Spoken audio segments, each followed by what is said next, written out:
that's involved with the food which the European Union are forcing on us. The type of Yeah, chemicals. well, Americans are mostly forcing it, you know, the American companies, but with gene-modified food and things like that, and we do not know, and nobody knows what's going to happen, because they experiment on long range, and we don't know what happens in a year or 20 years.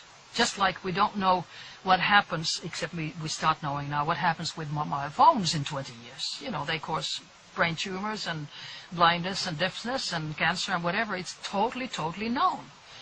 But it's experimentation on a long range. Do you think that those frequencies and those devices are specifically selected to test on us? Do you think they're changing the species or trying to kill us or change us? Well, at least they're making us very sick. And since the goal that I have read of the elite, if I can use that word, is to diminish our population on planet Earth by at least 2/3, maybe even 5 billion. So that's very, very negative. Can you explore that more? I mean, we're facing this new disease which is coming out, the swine flu. Oh, that's just rubbish. I mean, that is really rubbish. You know, it's not the swine flu that's dangerous, it's the injections. Because it's supposedly, it's not only swine, but it is human virus, mixed with swine virus, mixed with bird virus.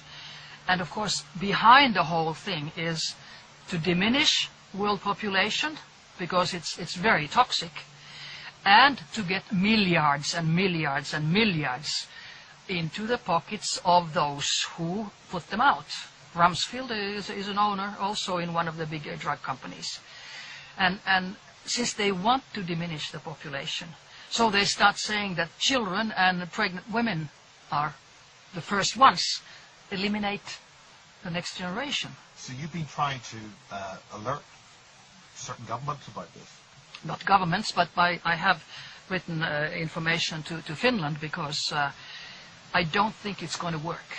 Because even if WHO... It has been tried before in the late 70s? Yes, 76 they had in the States the swine flu, and it was stopped, the injections, after 3 weeks, because so many people died or got Guillain-Barré syndrome, which is their neurology was destroyed.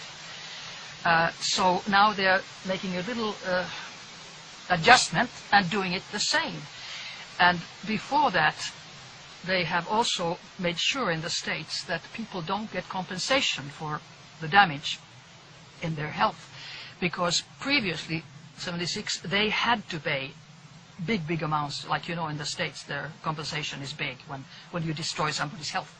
But now they have a law in the States that these companies are not liable, nothing in compensation, if the patient is killed or if the patient is sick for life.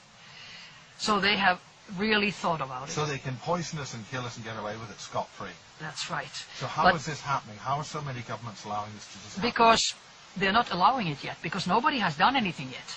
They are just having a scary program in the mass media. All mass media says, oh, it's going to be terrible. Now it's something, bang, bang, bang.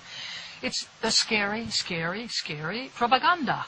And people get scared because they don't know.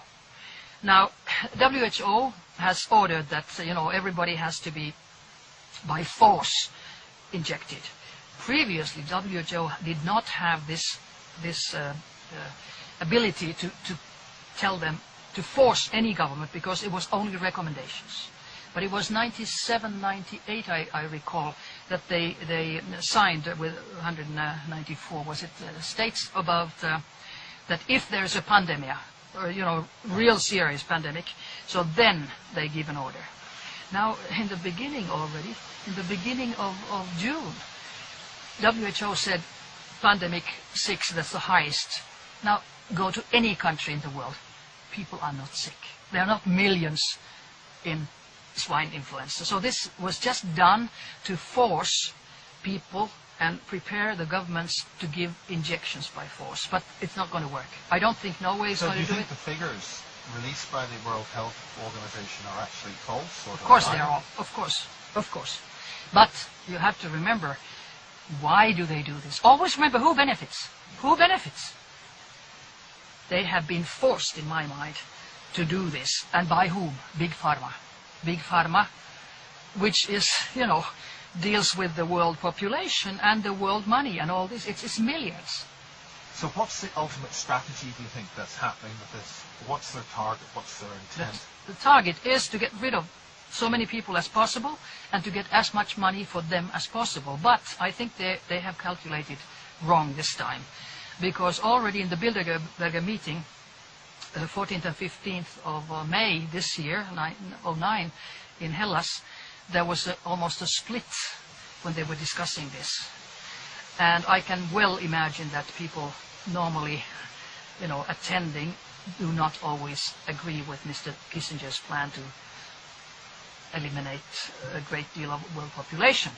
And now, for instance, yesterday, the Finnish government made a decision, changed laws, which is very interesting, changed laws that swine influenza is not anymore on the list of being a dangerous, serious, contaminating disease. And that means that, of course, then people have to pay for themselves. It's a money question too. But in my mind, of course, this is a legal question for the lawyers. But in my mind, if something is not a dangerous, contaminating disease, you cannot be forced to take an injection, right? So I think they were very, very smart. Also, I just read that from the Folk Institute of Health in Norway, that director had said that there has never been any meaning to force people to take, but they can take an injection, and I hope nobody does, especially not children, especially not pregnant women, and actually nobody.